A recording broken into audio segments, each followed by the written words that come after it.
des drapeaux français, pas de drapeau israélien d'ailleurs. C'est vrai que ça tranche, Général Bertrand Cavalier, avec ces manifestations pro-palestiniennes où nous ne voyons pas de drapeau français, en revanche beaucoup de drapeaux palestiniens. Là, ce n'était pas le cas. On voit que c'était d'un autre ordre, ce n'était pas un soutien, comme certains ont pu le dire, au fond, à Israël, hein. C'était vraiment une marche contre l'antisémitisme. En tout cas, lorsqu'on regarde ces images, c'est ce qui ressort. J'étais également dans cette manifestation. Le titre personnel était très important que je puisse participer, du moins au début, parce qu'après j'ai rejoint vos plateaux. Il est vrai qu'il y a une différence mais, très importante, évidente, entre les manifestations organisées pour le Hamas, entre guillemets, et pour la Palestine, et celle-ci. Dans celle-ci, c'est vraiment l'esprit républicain qui est premier. C'est le souffle de Marc Bloch. Hein. J'invite tout le monde aujourd'hui à relire les tranches des faits. Je le citais tout à l'heure, Marc Bloch était donc de confession juive, mais qui inscrivait sa judaïté avant tout dans son identité française, celui qui disait « j'ai bu aux sources de la culture de la France, j'ai fait mien son passé, je ne respire bien que sous son ciel, et je me suis efforcé à mon tour de la défendre de mon mieux ». Bon, là, on retrouve, et malheureusement, on se retrouve sur les mêmes contextes où cette population donc de confession israélite sont menacées. Et donc c'est toute la République qui doit s'exprimer. C'est véritablement l'élan des valeurs de la France qui aujourd'hui animait l'ensemble de ces manifestants. Vous voyez ces images encore du monde, la manifestation contre l'antisémitisme qui se poursuit donc dans les rues parisiennes. Mon général, absence d'Emmanuel Macron. Est-ce que on peut imaginer qu'il a choisi de ne pas s'y rendre parce que la situation en France est compliquée et que sa présence aurait pu embraser quelque part le territoire? Est-ce que c'est quelque chose d'envisageable? Il est vrai que la situation au sein de la société française est devenue de plus en plus complexe. Comme Alex Bouty dit qu'il y a un phénomène de masse s'agissant de la montée de l'islam radical, de l'islam dit fondamentaliste, qui est consubstantiellement antisémite. C'est-à-dire que là, vous avez raison, il faut bien dissocier ce qui se passe en Israël et cette manifestation qui donc entend manifester contre toutes ces dérives, tous ces phénomènes antisémites, mais qui ne sont pas nouveaux. Ça fait plus d'une vingtaine d'années. Bon, moi, je lisais Georges Bensoussan dans les années 2000, mais c'était même avant. Et donc, le sujet, à mon avis, est très complexe pour le président de la République, parce que... Mais c'est une erreur, pardonnez-moi, je vous coupe, de ne pas nommer la nature de l'antisémitisme qui touche aujourd'hui la France. Écoutez, on tourne autour des... Aujourd'hui, bon, il y a quand même une clarification intellectuelle, et certains politiques osent dire les choses. Et il est vrai qu'il faut dire qu'aujourd'hui...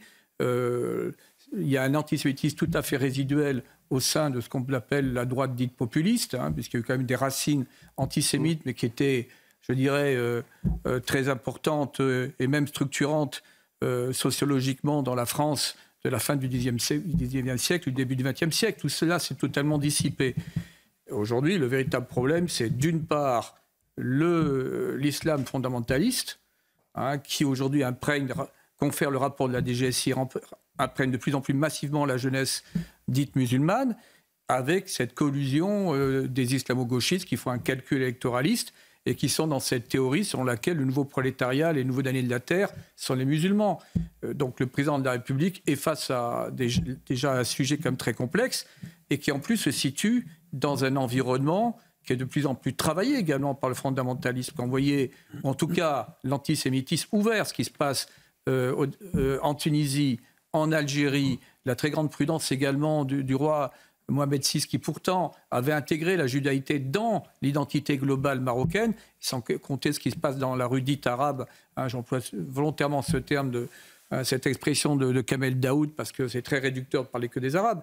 Donc là, on est devant, je pense, un problème très complexe que doit résoudre le président de la République, ce qui explique peut-être le pourquoi de son absence lors de cette manifestation. Une manifestation, Général Bertrand Cavalier, dans la bienveillance, en tout cas, même s'il y avait des escadrons de gendarmerie mobile, des compagnies républicaines de sécurité très mobilisées aujourd'hui, qu'on peut saluer également. Non, mais il y avait un dispositif de sécurité qui était très important, avec une forme d'encagement de la manifestation, de façon à s'opposer à toute menace qui serait venue de l'extérieur. C'est-à-dire un individu donc malveillant, donc un acte isolé, voire une voiture bélier. Donc 17 escadrons gendarmerie mobile, des CRS, bien sûr la préfecture de police, la BRI, les services de protection également d'autres personnalités.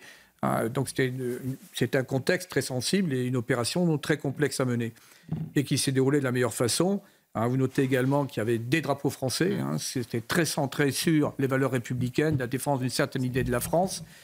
Bon, alors, vous avez évoqué la faible proportion de jeunes. Ouais. Ça, c'est un vrai sujet, mais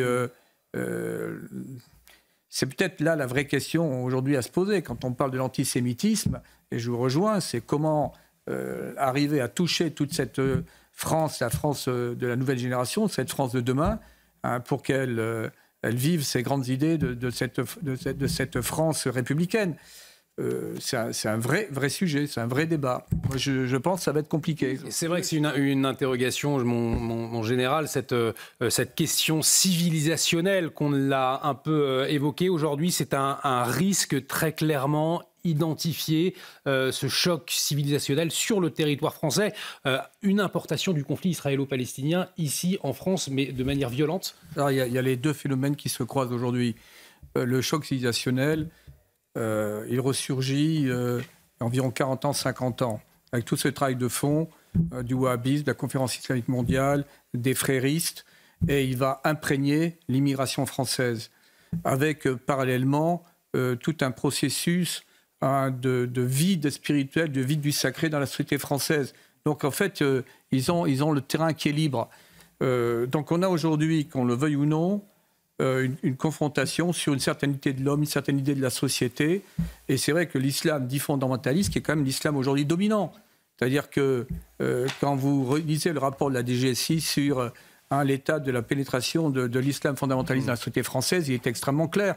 Donc nous sommes devant maintenant des rendez-vous majeurs pour la République, pour la France. Mais il ne s'agit plus de défendre, il s'agit de combattre, il s'agit de prendre l'initiative. Et le courage politique. Mais attendez, le courage politique, bon, M. Larcher a évoqué le fait que depuis 40 ans, bon, ils avaient été relativement passifs. Maintenant, que va-t-on faire concrètement pour qu'un jeune qui porte une kippa puisse circuler dans Villeurbanne sans risque? Donc, et là, les questions vont être très claires. Qui a sa place dans la société française et qui n'a pas sa place? Ceux qui refusent l'identité française, la citoyenneté française, dans toutes ces valeurs fondamentales, à ceux qui les combattent, il faut les combattre. Et on n'est qu'au début de cet affrontement. Nous évoquions ce courage pour faire face maintenant, ici sur le territoire français, à la montée de l'islamisme. Courage politique, mais pas seulement, finalement. J'employais cette expression, mais Alexia Germont et Jean-Michel Fauvert, ils me le soufflaient, ce n'est pas seulement du courage politique, c'est le courage de tout un peuple, finalement, qu'il faut aujourd'hui. Toute la société civile. Il faut se réveiller. Vous savez, quand je vois qu'il y a des gens qui ont été fonctionnaires, profs à Sciences Po, qui arrachent avec délectation des petites affiches où il y a des photos d'otages, d'enfants. Ouais. Mais où on va? Est-ce que vous avez vu ces films? Lorsque j'en vois qu'il y a une blogueuse, plutôt une jolie fille, qui a sans doute un certain talent, qui est en train de se moquer, de parler de sel, de poivre, de thym, quand un bébé a été mis dans un four. Mais où va? J'ai été au tribunal, je voulais voir son visage. Le problème, c'est que ça a été décalé. J'irai le 22 novembre, parce que j'ai immédiatement décidé de porter plainte. Lorsque je vois qu'un député de la République, un collègue à moi, David Guiraud, à qui j'étais déjà sur des plateaux, sur des plateaux de chaînes il y a quelques mois de cela, en train de raconter des délires. Mais le problème, c'est que c'est pas des mots, ça a des influences. On a tué à Toulouse des enfants en rappelant le conflit israélo-palestinien à bout portant. Il s'adresse à qui, David Guiraud, très concrètement? À tous ceux qu'on a laissés pendant 20 ou 30 ans rentrer dans ce pays et qui n'auraient jamais dû y mettre les pieds. C'est ça, voilà, monsieur le député. Non, à tous ceux qui sont rentrés et qui n'adhèrent pas à la République, aux valeurs de la République. Aux valeurs de la France. À tous ceux qui ont bénéficié du laxisme politique. Le fonds de commerce de la France insoumise, hélas, c'est souvent certaines populations dites de l'immigration et autres. Mais moi, au contraire, je voudrais qu'il y ait un réveil, et je le dis à nos frères musulmans français, réveillez-vous. Vous êtes dans un pays magnifique. La France vous a tout donné. Il faut arrêter de fermer la culpa. Aucun pays n'a fait plus que la France pour toutes ces populations. Et aujourd'hui, on peut vivre ensemble sur les valeurs de la République. Autrement, on n'y arrivera pas. C'est pour ça que cette manifestation était importante. Et il y a eu des compatriotes musulmans qui étaient là. Et c'était important, mais trop peu. Beaucoup trop peu. Jean-Michel Fauvergue, est-ce que c'est fini au fond la question de l'immigration derrière toute cette problématique de l'antisémitisme, ou davantage la question de l'intégration? Pour reprendre finalement ce que dit Nicolas Sarkozy ce matin, pour lui, c'est pas vraiment la question de l'immigration, mais plus celle de l'assimilation, de l'intégration. De l'immigration en tant que telle, non.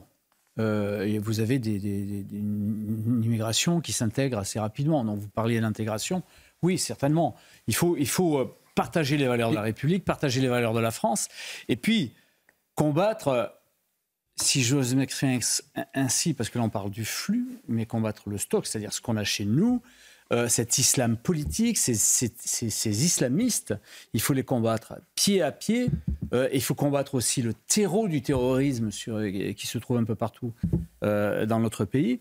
Il faut pas, et vous l'avez rappelé, demain c'est le triste anniversaire du Bataclan.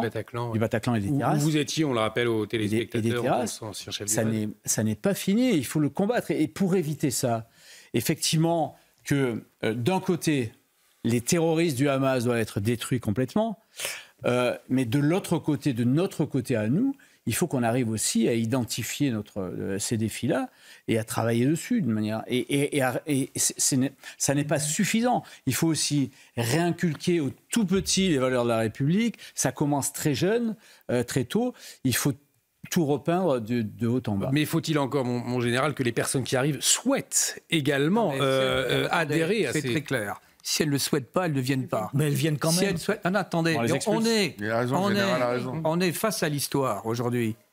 Ce qui se passe là révèle des fractures profondes, une vulnérabilité majeure de notre nation. Que doit-on faire? Bon, là, si on ne fait rien, les choses vont s'aggraver. Bon, il y a des gens qui arrivent qui ont un imaginaire, qui ont un passé, qui ont une idéologie, qui sont totalement hostiles, contraires à ce que vous évoquez. On va les accepter? Bon, s'ils ne partagent pas cela, ils restent dehors. Et je vais aller encore plus loin. Ceux qui aujourd'hui pensent qu'un ordre législatif vient de Dieu et prime les lois de la République, ceux qui sont sur un imaginaire qui relève de l'islam originel, qui est totalement transfiguré, mais qui va contre notre roman national, contre nos valeurs, ceux qui nourrissent l'antisémitisme, qui sont nourris parce qu'ils ont été éduqués dans cette idéologie qui est l'idéologie islamique, il faut dire les choses telles qu'elles sont. Bon, que va-t-on faire dans l'avenir? La confrontation, elle est inévitable. Elle a déjà commencé. Attendez, le Bataclan, tout ce que vous avez évoqué, les gens ouvrent les yeux. Or, vous avez aujourd'hui une masse, c'est ce que dit Malek Bouti, on est sur un effet de masse, c'est pas que des individualités, mais c'est un effet de masse qui est travaillé par cette idéologie. Bon, et quand vous avez un député qui ose cautionner cela au travers de cette déclaration à Tunis, mais qui est totalement surréaliste, et encore, c'est un doux euphémisme, mais là, on est sur la trahison. Là, c'est les vieux relents de 1940. C'est très grave ce qui se passe. Mon général, votre camarade de l'armée de terre, le général Vincent Desportes, ici sur ce plateau même hier soir, le disait clairement, de toute façon, la guerre, elle va arriver sur notre territoire. J'ai commencé ma carrière, je le dis souvent, de lieutenant en banlieue parisienne. En banlieue lyonnaise, je veux dire, dans les années 80. Bon, à l'époque, il y avait la DST, les RG, les services de renseignement de la gendarmerie, etc. Tout était déjà perceptible. Et ça fait plus de 40 ans. Et pendant 40 ans, rien n'a été fait. Bon, alors quand M. Larcher évoque le fait qu'ils ont été passifs, c'est un doux euphémisme. Ben oui, mais on va arriver au terme de cette émission. Ceux qui sont capables de je crois qu'il faut pas avoir comment. Je crois qu'il faut pas avoir peur de la confrontation. Et la confrontation, elle aura lieu. Je suis assez d'accord. Alors, je pense pas que ça soit une guerre extérieure qui arrive. Enfin, on verra bien. Mais à l'intérieur, on va avoir une confrontation. Elle est claire. Elle a déjà commencé. On arrive au terme de cette émission. Un grand merci à tous les 6. Monsieur le député Meyer Habib, le mot de la fin. Maintenant, qu'est-ce qu'on fait après cette marche? Comment est-ce qu'on poursuit ce combat contre l'antisémitisme? On garde espoir. On s'unit, on éradique partout où il veut, y compris en France, tous les foyers d'islamisme radical, y compris, et je dis, les frères musulmans qui travaillent de façon cachée sont un danger pour la République. Je rejoins parfaitement ce qu'a dit le général. Ouvrons les yeux avant qu'on n'y ait trop tard, mais nos valeurs gagneront parce qu'on n'a pas le choix.